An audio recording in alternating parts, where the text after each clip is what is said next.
For thousands of years, humans have looked up to the sky, not just for stars, but for meaning.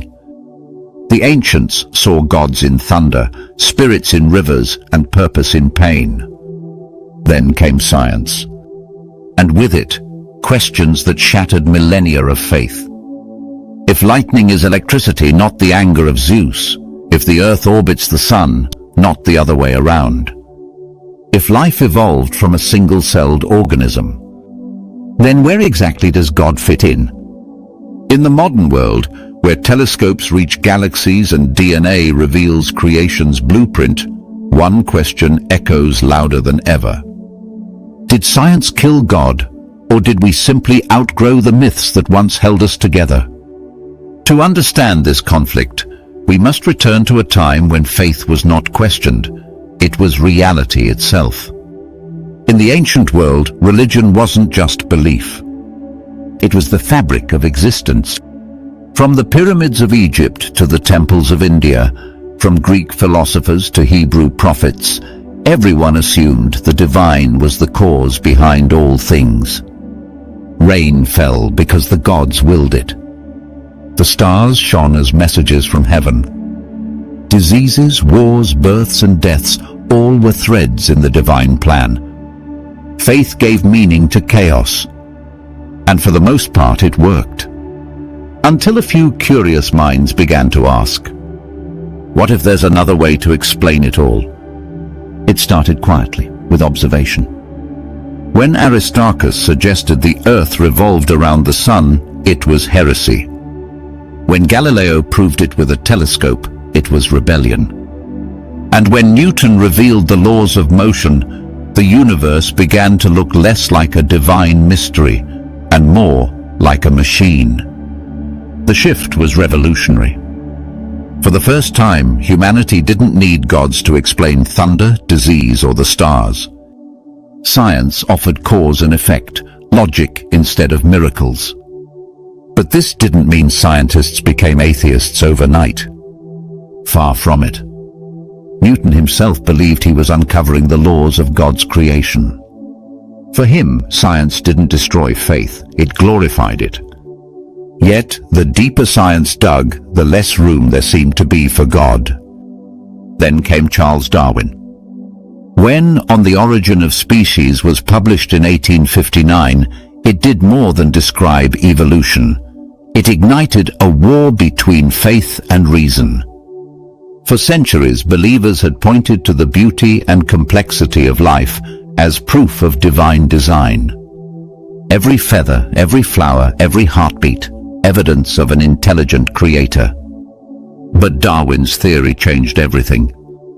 If life evolved through natural selection, if survival and adaptation could explain diversity, then creation was not the work of a guiding hand, but the result of random, natural processes. To many, it was blasphemy. To others, liberation. The question was no longer who created life. It was, is creation even necessary? As telescopes grew and equations deepened, science pushed further. Astronomy revealed that Earth was not the center of the universe. Physics discovered forces that could explain everything: gravity, electromagnetism, quantum mechanics. And then came the Big Bang theory, the idea that the universe itself had a beginning, born from nothing. But nothing wasn't truly nothing. It was energy, compressed beyond imagination, waiting to explode into everything we see today. For some scientists, that was enough. Why invoke God when the equations already explain the origin of time, space, and matter? But others, like Einstein, weren't so sure. Einstein famously said, "The most incomprehensible thing about the universe is that it is comprehensible." He didn't believe in a personal God, yet he spoke often of the God of Spinoza, a divine order, an elegant intelligence behind the cosmos. To him, the universe wasn't random, it was wondrously rational. So perhaps science didn't kill God. Perhaps it revealed a different kind of God, not in temples, but in truth itself.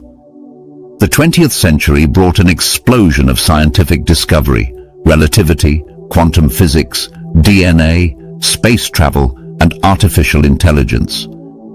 But alongside it rose a new voice, one that declared boldly and unapologetically, God is an illusion.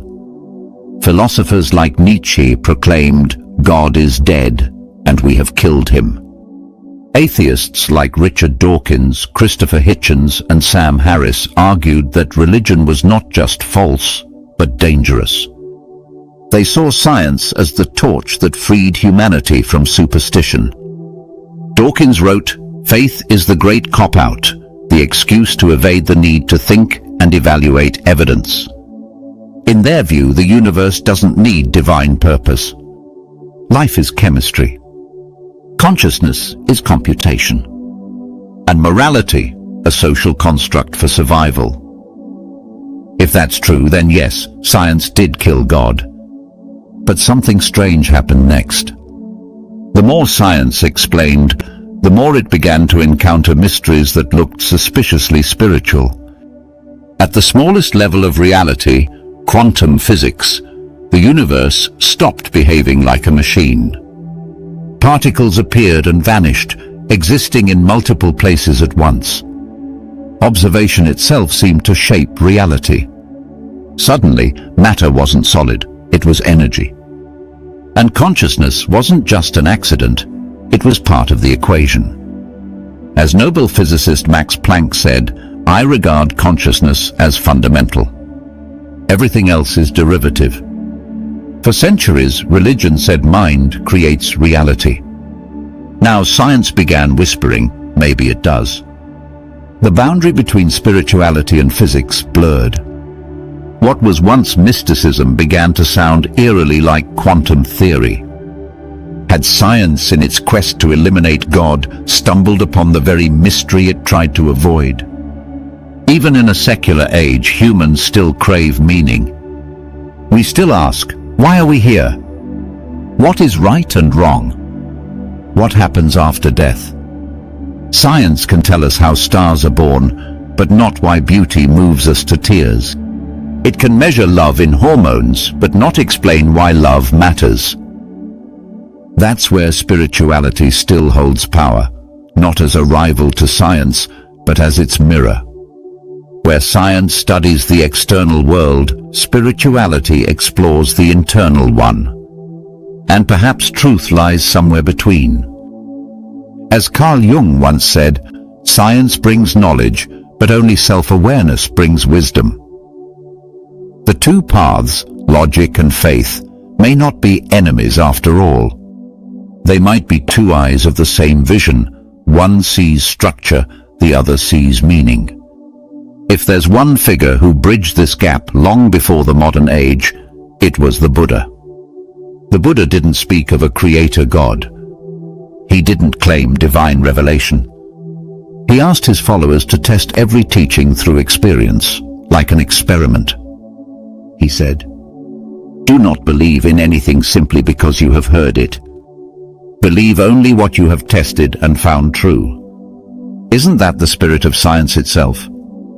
Buddhism, in many ways, is a spiritual science of the mind. It doesn't deny mystery, it investigates it. It doesn't worship truth, it experiences it. So while the West debated God versus science, the East quietly practiced insight versus ignorance. Perhaps the question isn't whether God exists, but whether we truly understand what God means. Even the most rational scientists admit wonder is essential.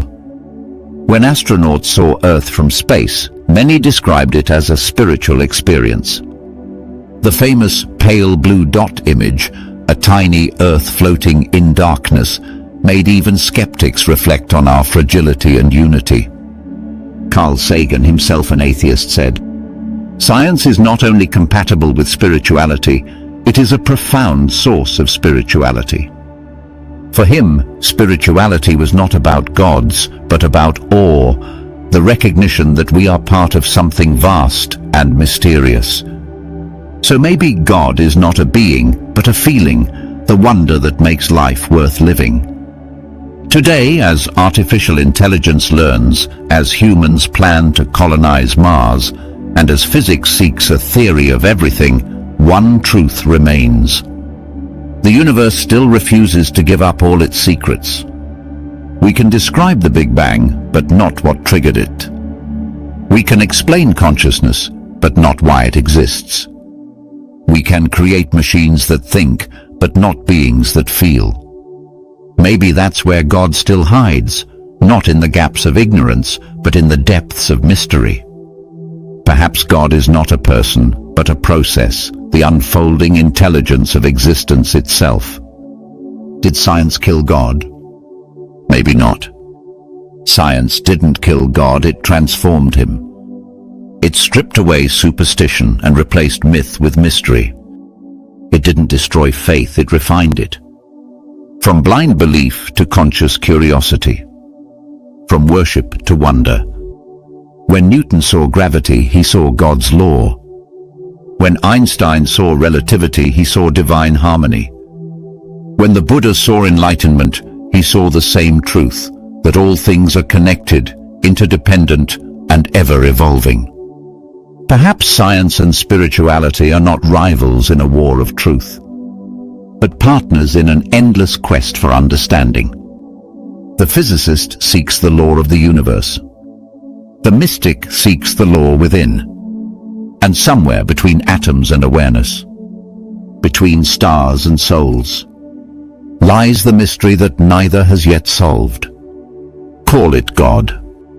Call it truth. Call it the infinite. Whatever the name, it's still alive. Not in temples, not in theories, but in the human spirit that keeps asking why. Thank you for watching this video. If you liked this video, please like, share, and subscribe to the channel for more content like this.